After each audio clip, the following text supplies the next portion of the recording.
ETF index mutual funds నేర్చుకుని stock మార్కెట్లో రాణించాలనుకుంటున్నారా? వెంటనే ఈ నెంబర్కి కాల్ చేయండి. సాఫ్ట్వేర్ ఇంజనీర్ విజయారెడ్డి కేసులో తాజాగా బయటకొచ్చిన సీసీటీవీ ఫుటేజీలు ఈ మిస్టరీని మరింత గజిబిజిగా మారుస్తున్నాయి. తన కుమార్తెను హాస్టల్ నుంచి తీసుకువెళ్లే సమయంలో అక్కడ విజయారెడ్డి ప్రవర్తన, ఆ అమ్మాయి హావభావాలు చూస్తుంటే అప్పటి వరకు అక్కడ అసలు చావు అనే ఆలోచనే లేనట్టు కనిపిస్తోంది.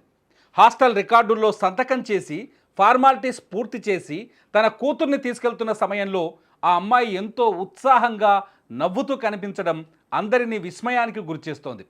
తన తల్లి తనను మృత్యువు వైపు నడిపిస్తోందని ఆ బిడ్డకు కనీసం అనుమానం కూడా రాలేదని ఆ విజువల్స్ స్పష్టం చేస్తున్నాయి. మీరు స్క్రీన్లో విజువల్స్ చూడొచ్చు. విజయారెడ్డి ఏదైతే పటాన్ చెరువులో తన కూతుర్ని హాస్టల్లో చదివిస్తున్నారో, తన కూతురు హాస్టల్లో ఉన్నప్పుడు ఆమెని రిసీవ్ చేసుకునేందుకు అంటే బయటకు తీసుకొచ్చేందుకు విజయారెడ్డి అక్కడికి వెళ్ళిన సందర్భంలో రికార్డైన సీసీటీవీ ఫుటేజ్ మనకు స్పష్టంగా కనిపిస్తుంది. విజయారెడ్డి చనిపోయే ముందు చెర్లపల్లి రైల్వే స్టేషన్లో ఏ డ్రెస్సులో కనిపించిందో అదే డ్రెస్లో ఇక్కడ కనిపిస్తుంది. విజయారెడ్డితో పాటు తన కొడుకు కూడా విశాల్ రెడ్డి కూడా అక్కడికి వచ్చాడు. ఎక్కడికి?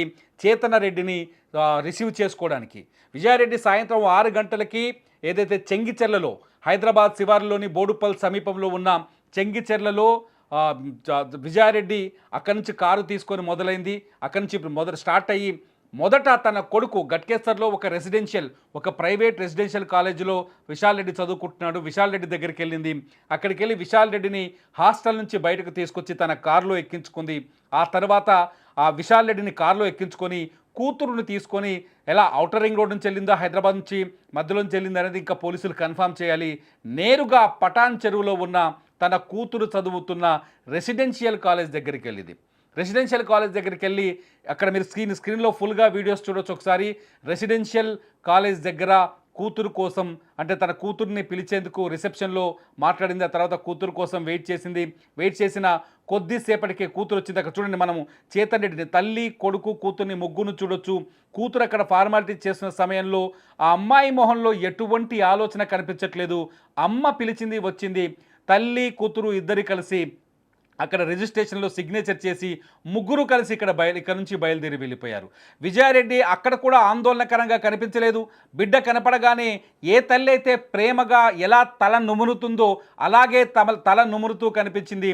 విజయారెడ్డిని చూడగానే ఆ కూతురు చేతన మొహంలో ఆనందం కనిపించింది. ఎందుకంటే హాస్టల్లో ఉండి చదువుకుంటుంది కాబట్టి కూతురు, హాస్టల్లో ఉన్న కూతురు తల్లిని చూస్తే ఆటోమేటిక్గా ఆమెకు సంతోషం కలుగుతుంది. అమ్మ వచ్చింది నా కోసం, అమ్మ నన్ను బయటికి తీసుకెళ్తుంది, అమ్మ అన్న ఇద్దరు అక్కడికి వచ్చారు, మేము బయటికి వెళ్తున్నాం, ఏదో మంచి ట్రీట్ ఉంటుందని అనుకున్నారు. కానీ ఆ ట్రీట్ భయంకరమైన మరణమని వాళ్ళు అంచనా వేయలేకపోయారు. నిజంగా ఆ కూతుర్ని ఇక్కడి నుంచి తీసుకెళ్ళిపోతున్న సీన్, ఆ విజువల్ చూస్తుంటే కళ్ళ వెంట నీళ్ళు వస్తున్నాయి. మహాతల్లి విజయారెడ్డి, ఎందుకమ్మా నువ్వు ఇంత పెద్ద దారుణానికి ఒడిగట్టావని బతుకుంటే ప్రశ్నించేదేమో నేను ప్రశ్నించాలనిపిస్తోంది ఆమెని. ఎందుకు తల్లి నువ్వు ఇంత దారుణమైన ఇంత భయంకరమైన నిర్ణయం తీసుకున్నావు? బంగారం లాంటి ముత్యాల లాంటి నీ ఇద్దరు పిల్లల్ని కూడా పొట్టన పెట్టుకునే ప్రయత్నం చేశావని అడగాలనిపిస్తోంది. విజయారెడ్డి మరణం ఇప్పటికీ మిస్టరీగానే ఉంది. కారణం ఏంటో తెలియదు. సరిగ్గా 60 పదాలలో రాసిన సూసైడ్ నోట్ తప్ప ఇంకేమీ దొరకలేదు. విజయారెడ్డి కేసులో ఇంతవరకు పోలీసులకు ఏమీ దొరకలేదు. ఆమె ఫోను ల్యాప్టాప్ అంతా పోలీసుల దగ్గర ఉంది. వాళ్ళు ట్రాక్ చేసే ప్రయత్నం చేస్తున్నారు. ఎవరైనా బెదిరింపులకు పాల్పడ్డారా లేకపోతే ఇంకేదైనా సంఘటన ఉందా అని విచారించే ప్రయత్నం చేస్తున్నారు. కానీ ఇప్పటి వరకు ఆ క్లారిటీ కూడా రాలేదు. ఈ విజువల్ హాస్టల్లో విజయారెడ్డి కూతురు చదువుకుంటున్న రెసిడెన్షియల్ కాలేజీలో హాస్టల్లో రిసెప్షన్లో ఉన్న సీసీటీవీ ఫుటేజ్ని మనం చూస్తున్నాం. సీసీటీవీ ఫుటేజ్లో చాలా స్పష్టంగా కనిపిస్తుంది. విజయారెడ్డి హాస్టల్ లోపలికి వచ్చి అక్కడ ఫోన్ చెక్ చేసుకుంటూ ఉన్నారు. ఫోన్ చూస్తున్న కొద్దిసేపటికే తన కూతురు చేతన్ రెడ్డి వస్తుంది. చూడండి ఒకసారి, కూతురు చేతన్ రెడ్డి అక్కడికి వచ్చి తల్లిని కలవగానే ప్రేమగా ఆమెని దగ్గరికి తీసుకుంది. ఆ తర్వాత కూతురు వెళ్ళి నేను బయటికి వెళ్ళాలని అక్కడ రిసెప్షన్లో పర్మిషన్ అడిగింది. పర్మిషన్ అడిగిన తర్వాత మళ్ళీ తల్లి దగ్గరికి వెళ్ళి కాసేపు కూతురు మాట్లాడింది. ఈలోపు కొడుకు విశాల్ రెడ్డి కూడా అక్కడికి వచ్చాడు. చెల్లితో మాట్లాడాడు, అమ్మతో మాట్లాడు. మళ్ళీ కూతురు చేతన్ అక్కడ వచ్చి మళ్ళీ రిసెప్షన్లో అక్కడ ఉన్న వాళ్ళు చెప్పే ఇన్స్ట్రక్షన్స్ని ఫాలో చేయమని చెప్పారు. వాళ్ళు మళ్ళీ తిరిగి వాళ్ళ మమ్మీకి ఎక్స్ప్లెయిన్ చేసింది మమ్మీ ఇక్కడ ఇన్స్ట్రక్షన్ ఫాలో చేయాలని. ఆ తర్వాత కొడుకు మొహంలో చెమటుంటే తల్లి తన చున్నీతో తుడిచింది. మళ్ళీ కాసేపు వాళ్ళు ముగ్గురు అక్కడే కూర్చొని మాట్లాడుకున్నారు. ఆ తర్వాత చేతనారెడ్డి రిసెప్షన్ దగ్గరకు వచ్చిన తర్వాత ఎగ్జిట్ పాస్కు సంబంధించిన వివరాలు తీసుకున్నారు. తర్వాత చేతన అమ్మాయి ఆ తర్వాత విజయారెడ్డి ఇద్దరు అక్కడ సిగ్నేచర్ చేసి ముగ్గురు కలిసి అక్కడి నుంచి వెళ్ళిపోయారు. ఆ తర్వాత నేరుగా చెర్లపల్లి రైల్వే స్టేషన్ దగ్గరకు వచ్చారు. చెర్లపల్లి రైల్వే స్టేషన్లో చాలాసేపు అక్కడ తిరిగిన తర్వాత రాత్రి 1 గంటల తర్వాత ముగ్గురు కలిసి ఒక గూడ్స్ రైలు ఎదురుగా నిలబడి కౌగిలించుకొని నిలబడి ముగ్గురు ప్రాణాలు వదిలేశారు. అతిపెద్ద ప్రశ్న ఇక్కడ, చాలా బాధాకరమైన ప్రశ్న, సమాధానం దొరకని ప్రశ్న. ఇప్పటి వరకు అసలు ఆ ఇద్దరు పిల్లల్ని చనిపోదామని విజయారెడ్డి ఎలా కన్విన్స్ చేసింది అని, ఆ ఇద్దరి పిల్లల్ని మనం చనిపోతున్నామని ఎలా ఒప్పించింది. ఒకరి వయసు 16 సంవత్సరాలు, ఇంకొకరి వయసు 17 సంవత్సరాలు. చేతన చిన్నది 16 సంవత్సరాలు, విశాల్ పెద్దోడు 17 సంవత్సరాలు. ఆ ఇద్దరు బిడ్డల్ని ఎలా ఒప్పించింది ఆ తల్లి? ఏ మాటలు చెప్తే ఆ పిల్లలు చావుకు అంగీకరించారు? ఎలా కన్విన్స్ చేస్తే ఆ తల్లి మాటలు విని నమ్మారు?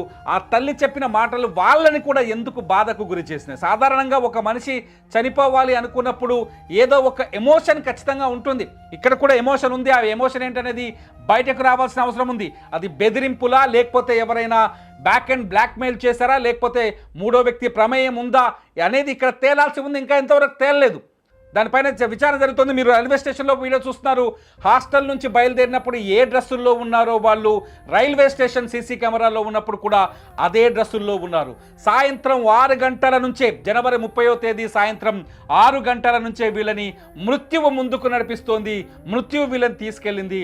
ఒక్కో అడుగు చావుకు దగ్గర చేసింది. యమపురి వైపు అడుగులు వేయిస్తూ తీసుకెళ్ళింది.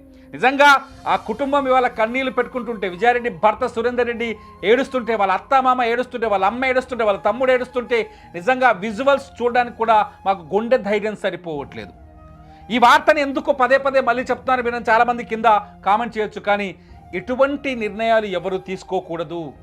దయచేసి మీకు ఏదైనా కష్టం వస్తే కౌన్సిలింగ్ చేసే వాళ్ళు చాలామంది ఉన్నారు. కనీసం మీ లోకల్ పోలీస్ స్టేషన్ దగ్గరికి వెళ్తే మీకు ఏదైతే ఆ మూమెంట్ ఉందో, ఆత్మహత్య లాంటి ఇటువంటి పిచ్చి ప్రయోగాలు చేయాలనిపించే మూమెంట్స్ ఉన్నాయో, ఆ మూమెంట్స్ నుంచి మిమ్మల్ని బయటికి తీసుకొచ్చే, మీ మనసుని మార్చి మీ కౌన్సిలింగ్ ఇచ్చే వ్యవస్థలు చాలా ఉన్నాయి. దయచేసి ప్రాణాలు తీసుకోవాలనే ఆలోచన చేయకూడదనే ఉద్దేశంతో విజయారెడ్డి కథను మళ్ళీ చాలామందికి, ప్రతి ఒక్కరికి ప్రతి నిమిషం అర్థమయ్యే విధంగా చెప్పే ప్రయత్నం చేస్తున్నాం. బంగారంలా ఉన్నారు చూడండి. వాళ్ళని ఆ ఫోటోలో చూస్తుంటే బాధ కలుగుతోంది. కష్టపడి చదువుకున్నారు.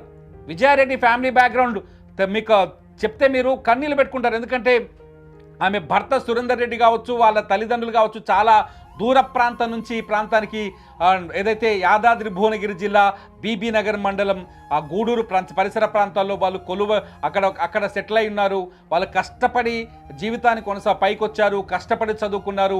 భర్తకు మంచి ఉద్యోగం ఉంది, విజయారెడ్డికి మంచి ఉద్యోగం ఉంది, తల్లితో హ్యాపీగా ఉంది, తమ్ముడితో హ్యాపీగా ఉంది, పిల్లలు చాలా హ్యాపీగా చదువుకుంటున్నారు. మొన్నే విజయారెడ్డి కూతురు చేతన ఎవరైతే చనిపోయారో ఆ అమ్మాయి జేఈ మెయిన్స్ ఎగ్జామ్ కూడా రాసింది. దుబాయ్ నుంచి వాళ్ళ ఫాదర్ ఫోన్ చేసి, అమ్మా నువ్వు ఎగ్జామ్ ఎలా రాసావు అంటే, చాలా బాగా రాశాను నాన్న అని చెప్పింది. ఇవన్నీ జరిగే ఎంత సంతోషకరమైన ట్రాక్ నడుస్తున్న సమయంలో సడన్గా వాళ్ళ లైఫ్లు టర్న్ అయ్యాయి రైల్వే పట్టాల వైపు, చెర్లపల్లి రైల్వే స్టేషన్లోని రైల్వే పట్టాల వైపు. మరణం మృత్యు శకటంలా దూసుకురాలేదు, వీళ్ళనే మరణం ఆ మృత్యు శకటం వైపు, ఆ గూడ్స్ రైలు వైపు తీసుకెళ్ళింది. ముగ్గురు వెళ్ళి ఒకరినొకరు హత్తుకొని ఆ ట్రైన్ ముందుకు నిల్చున్నారని పైలట్ చెప్పిన మాటలు వింటుంటే మనకు అర్థమవుతుంది. పైలట్ ఇచ్చిన స్టేట్మెంట్ ఆధారంగా మనకు అర్థమవుతుంది. పోలీసులు చెప్తున్న మాటల ప్రకారం అర్థమవుతుంది ఎందుకు విజయారెడ్డి ఆత్మహత్య చేసుకుంది. ఇప్పటికే అంతు చిక్కట్లేదు. మానసిక నిపుణులు ఎవరైతే డాక్టర్లు ఉంటారో అటువంటి వాళ్ళతో మేము మాట్లాడించే ప్రయత్నం చేశాం. సుమన్ టీవీలో చాలా వీడియోస్ ఉన్నాయి. మేము చేసిన ఇంటర్వ్యూలు కానీ, మానసిక నిపుణులని మేము వాళ్ళ ఒపీనియన్ తీసుకున్న ఇంటర్వ్యూస్ చాలా ఉన్నాయి, మీరు చూడొచ్చు. అసలు ఈ తల్లికి చనిపోవాలనే ఐడియా ఎందుకు వచ్చింది, ఆలోచన ఎందుకు వచ్చింది, ఎందుకు 6 గంటలకు మొదలై, 6 అంటే సాయంకాలం 6 గంటలకు మొదలై అర్ధరాత్రి 1:25 వరకు చనిపోవాలనే అదే థాట్తో ఎలా ఉండగలిగింది? అంత పెద్ద కష్టం ఏంటి, అంత పెద్ద బాధ ఏంటి, ఎందుకు ఆ తల్లిని అంతసేపు, ఆ విజయారెడ్డిని, ఆమె ఇద్దరు పిల్లల్ని అంతసేపు చచ్చిపోవాలనే ఆలోచనలోనే ఉంచింది? ఆ సంఘటన ఏంటి అనేది ఇక్కడ మనకు అంతు చిక్కడం లేదు. విజయారెడ్డి మాత్రం ఖచ్చితంగా తప్పు చేసింది. ఎందుకు తప్పు చేసిందంటే కష్టం ఎంతదైనా కావచ్చు, ఖచ్చితంగా తప్పు చేసింది. తనతో పాటు తన ఇద్దరి పిల్లల్ని తీసుకొని చనిపోయి అతిపెద్ద మిస్టేక్ చేసింది. ఆ పిల్లలు బతుకున్నా ఇవాళ తన కష్టం వస్తే తనే సాధారణంగా మానసిక సమస్య ఉన్నా, ఆర్థిక సమస్య ఉన్నా, ఇంట్లో సమస్యలున్నా ఆడవాళ్ళు గతంలో ఉన్న కేసులు ఒకసారి చూస్తే తమను తాము అంతం చేసుకోవాలని ఆలోచిస్తూ ఉంటారు ఎక్కువ మంది. ఫైట్ చేసి అలసిపోయి చివరికి తమను తాము అంతం చేసుకోవాలని ఆలోచిస్తుంటారు. కానీ విజయారెడ్డి తనతో పాటు తన ఇద్దరు పిల్లల్ని కూడా ఎందుకు అంతం చేయాలనుకుందనేది ఇప్పుడు అంతు చిక్కడం లేదు. మీకేమనిపిస్తుంది? ఈ దృశ్యాలన్నీ, ఈ వీడియోస్ అన్ని చూస్తుంటే మీరు కాలేజీలో వీడియోని మళ్ళీ మీరు ఒకసారి మేము చూపించే ప్రయత్నం చేస్తాం. ఒకసారి చూడండి కాలేజీలో వీడియో. అక్కడ చనిపోతామనే ఆలోచన కానీ, చనిపోతామనే బెరుకు కానీ, చనిపోతామనే బాధ కానీ ఎవరిలో లేదు. విజయారెడ్డిలోనే కనిపించట్లేదు. చాలా క్యాజువల్గా కనిపిస్తుంది సీసీ కెమెరాలో. చూడండి ఒకసారి విజువల్. చాలా క్యాజువల్గా, ఇక్కడ జనమంతా ఉన్నారు చుట్టూ, అక్కడే అదే హాస్టల్లో రిసెప్షన్లో చాలా క్యాజువల్గా ఫోన్ చూస్తూ కనిపిస్తుంది. కూతురు కోసం ఎదురు చూస్తుంది. అప్పటికే కొడుకుని గట్కేస్తారు నుంచి కారులో ఎక్కించుకొని పడాన్ చెరువుకు వచ్చిందనమాట. కొడుకు కూడా వచ్చాడు. అక్కడ ఒక చేతన అమ్మాయి వచ్చిన తర్వాత మాట్లాడింది చాలా క్యాజువల్గా. చూడండి ఎంత సింపుల్గా మాట్లాడింది. అక్కడి నుంచి మళ్ళీ కూతురు దగ్గరికి వచ్చిన తర్వాత చాలా సింపుల్గానే ఉంది. ఆ పాపకి అప్పుడు తెలియదు. తన విచిత్రమైన విషయం ఏంటంటే ఇక్కడ ఆ ఇద్దరు పిల్లలకు తల్లి తమను తీసుకెళ్ళి చంపబోతుందనే విషయం తెలియదు. ఆ ఇద్దరు పిల్లలకు తెలియదు. అప్పటికి నాకు మన పోలీసుల అంచనా ప్రకారం హాస్టల్ నుంచి ఇద్దరు పిల్లల్ని బయటకు ఎందుకు తీసుకొచ్చిందో ఆ ఇద్దరు పిల్లలకు తెలియదు. ఆమె ఇద్దరి పిల్లల్ని తీసుకెళ్ళి చంపబోతుంది, వాళ్ళతో పాటు తను చనిపోబోతుందనే ఈ విషయం ఎవరికీ తెలియదు. ఆ పిల్లలకు తెలియదు కాబట్టి చూడండి ఆ పాప ఎంత నార్మల్గా ఉందో. బంగారు తల్లి ఇప్పుడు బతికి లేదు. ఆ బంగారు తల్లిని గుర్తు చేసుకుంటే కన్నీళ్ళు వస్తున్నాయి. దయచేసి తల్లిదండ్రులకు కానీ ఎవరికైనా మీ ఎమోషన్స్ ఉంటే దయచేసి ఇటువంటి నిర్ణయాలు తీసుకోవద్దనేది నా విజ్ఞప్తి. మీరేం చెప్తారు? ప్రేక్షకులుగా మీ అభిప్రాయాన్ని ఖచ్చితంగా ఈ వీడియో కింద రాయండి. తల్లిదండ్రులకి ఖచ్చితంగా మీరు ఒక మంచి సందేశాన్ని ఇస్తారు మీ మెసేజ్ ద్వారా నేను ఆశిస్తున్నాను. అప్డేట్స్ కోసం చూస్తూనే ఉండండి సుమన్ టీవీ. చెర్రి తల్లి, చిట్టు తల్లి,